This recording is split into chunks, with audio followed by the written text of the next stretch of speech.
नमस्कार दोस्तों, मैं विकास त्रिवेदी आपके अपने यूट्यूब चैनल विकास स्टडी सर्कल पर आप सभी का स्वागत करता हूं। दोस्तों, आज बायोलॉजी की क्लास में हम एक नया चैप्टर मानव रोग पढ़ेंगे। तो दोस्तों शुरू करते हैं। मानव रोग, सबसे पहला ये है कि मलेरिया, सर्वप्रथम मलेरिया शब्द का प्रयोग किसने किया था।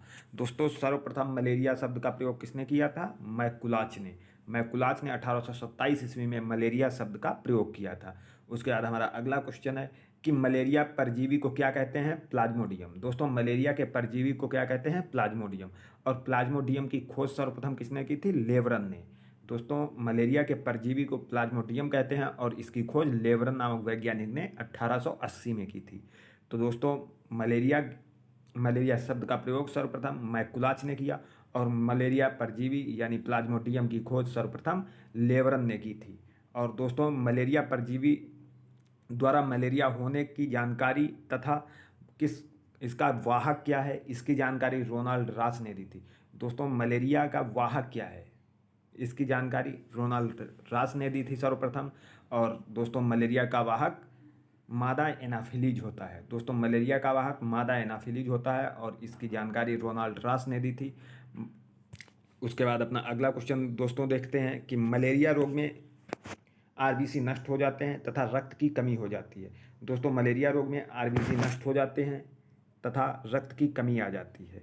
उसके बाद दोस्तों, इसके उपचार के लिए कुनैन, पेलुड्रिन, क्लोरोक्विन, प्रीमाक्विन औषधि लेनी चाहिए। दोस्तों, इसके उपचार के लिए कुनैन, वेलुड्रिन, क्लोरोक्विन, प्रीमाक्विन औषधि लेनी चाहिए।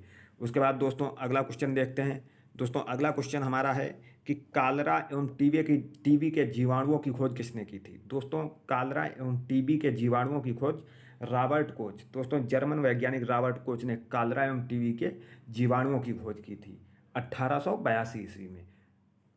1882 ईस्वी में दोस्तों रॉबर्ट कोच ने कालरा एवं टीबी के जीवाणुओं की खोज की। उसके बाद दोस्तों अगला क्वेश्चन है रेबीज के टीके की खोज किसने की। दोस्तों, रेबीज के टीके की खोज लुई पास्चर ने की। रेबीज का टीका खोजा लुई पास्चर ने। और लुई पास्चर ने दोस्तों दूध के पास्चुराइजेशन की भी खोज की। दूध के पास्चुराइजेशन की खोज लुई पास्चर ने की तथा रेबीज के टीके की खोज लुई पास्चर ने की थी।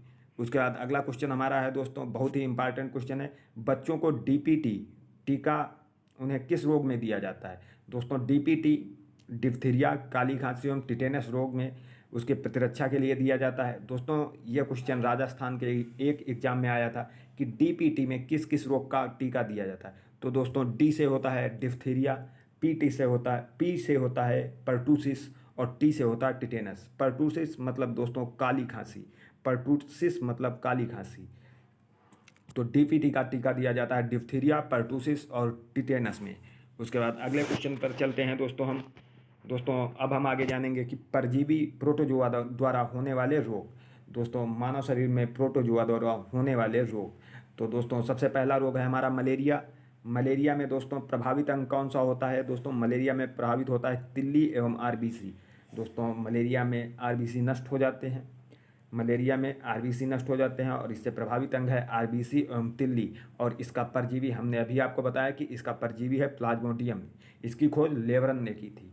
उसका वाहक मादा एनाफिलीज है। दोस्तों, मलेरिया का वाहक मादा एनाफिलीज है, इससे प्रभावित अंग तिल्ली एवं आरबीसी है और इसका परजीवी प्लाज्मोडियम है। उसके बाद अगला क्वेश्चन है पायरिया। पायरिया से प्रभावित अंग क्या है दोस्तों? मसूड़े। दोस्तों, पायरिया में मसूड़े प्रभावित होते हैं और इसका परजीवी है एंटमीबा जिंजिबेलिस। इसका परजीवी है एंटमीबा जिंजिबेलिस। दोस्तों, इसके वाहक का अभी पता नहीं है। उसके बाद अगला क्वेश्चन हमारा है सोने की बीमारी। सोने की बीमारी में दोस्तों प्रभावित अंग है मस्तिष्क। दोस्तों, सोने की बीमारी में प्रभावित अंग मस्तिष्क है और इसका परजीवी है ट्रिपेनोसोमा। दोस्तों, इसका परजीवी है ट्रिपेनोसोमा और इसका वाहक है सीसी मक्खी। दोस्तों, सोने की बीमारी का वाहक सीसी मक्खी है और परजीवी ट्रिपेनोसोमा है और प्रभावित अंग मस्तिष्क है। उसके बाद अगला क्वेश्चन हमारा पेचिस। दोस्तों, पेचिस में हमारा प्रभावित अंग आंत है और इसका परजीवी एंटमीबा हिस्टोलिटिका है। दोस्तों, पेचिस में हमारा परजीवी एंटमीबा हिस्टोलिटिका और प्रभावित अंग आंत है और इसका वाहक का पता नहीं है दोस्तों। तो अगला हमारा कालाजार। कालाजार में दोस्तों प्रभावित अंग अस्थिमज्जा है और इसका परजीवी का नाम है लिस्मैनिया डोनावानी। दोस्तों लीशमैनिया डोनावानी, और इसका वाहक है बालू मक्खी। इसका वाहक है बालू मक्खी। दोस्तों बहुत अच्छे से पढ़ना। उसके बाद दोस्तों इसकी हमने एक ट्रिक बनाई है जो हमारे ये परजीवी से होने वाले रोगों को याद करने में मदद करेगी। दोस्तों ट्रिक है पापा काम पर सोते हैं। दोस्तों पापा काम पर सोते हैं। पापा से पायरिया और पेचिस। दोस्तों पापा से पायरिया और पेचिस, काम से का से कालाजार और माँ से मलेरिया हो जाता है। और पर से मतलब होता है परजीवी द्वारा होने वाले रोग। पर से होता है परजीवी द्वारा होने वाले रोग, और सोने से होता है सोने की बीमारी। तो दोस्तों पापा काम पर सोते हैं यानी पायरिया, पेचिस, कालाजार, मलेरिया और सोने की बीमारी, ये परजीवी द्वारा होने वाले रोग हैं। दोस्तों बहुत अच्छे से याद कर लेना। ये हमारे रेलवे ग्रुप डी एग्जाम की दृष्टि से बहुत ही महत्वपूर्ण चैप्टर है। एक ना एक क्वेश्चन इस चैप्टर से पूछा ही जाता है। और 17 अगस्त से हमारा रेलवे ग्रुप डी का एग्ज़ाम शुरू हो रहा है, तो ज़रूर इस वीडियो को पूरा देखें। आगे हम दोस्तों देखते हैं कि जीवाणुओं द्वारा होने वाले रोग। दोस्तों जीवाणुओं द्वारा कौन कौन से रोग होते हैं, पहले इसके बारे में हम जानकारी कर लेते हैं, फिर इसकी भी ट्रिक हम आपको बताएंगे। दोस्तों जीवाणुओं द्वारा टिटेनस होता है।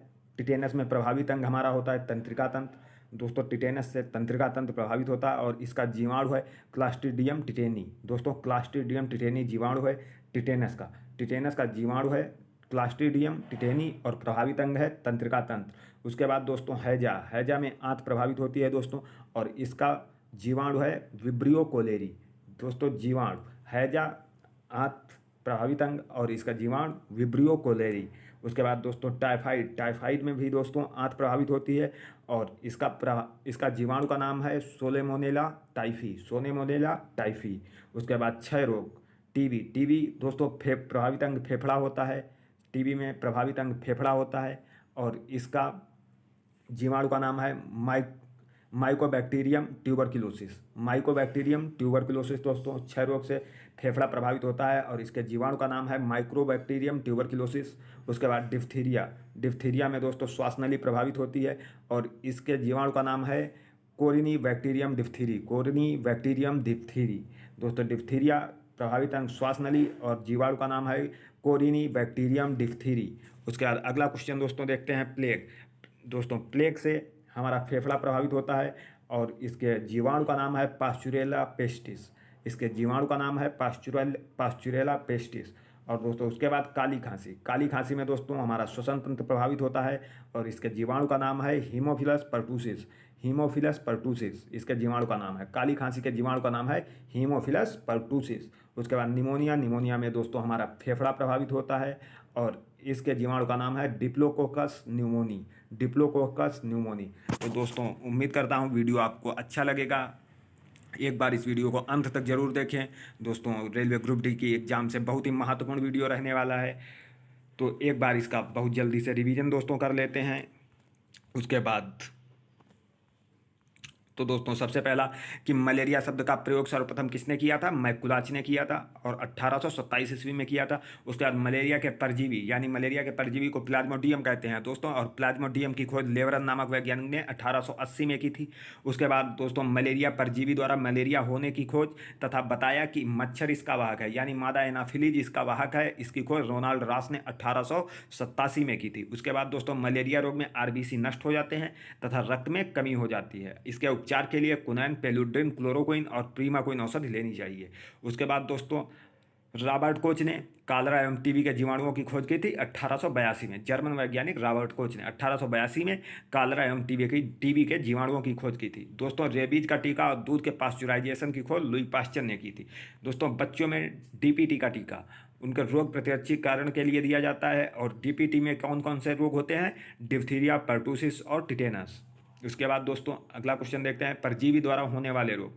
दोस्तों परजीवी द्वारा होने वाले रोग क्या है, पापा काम पर सोते हैं यानी पायरिया, पेचिस, कालाजार, मलेरिया और सोने की बीमारी, ये परजीवी द्वारा होने वाले रोग हैं। उसके बाद जीवाणु द्वारा होने वाले रोगों की दोस्तों ट्रिक ये है कि पंडित का टिक न्यू है। दोस्तों पंडित का टिक न्यू है इसकी दोस्तों ट्रिक है। तो पा से बन जाता है प्लेग, और डा से होता है डिप्थीरिया, और ता से हो जाता है टीबी यानी क्षय रोग होता है दोस्तों।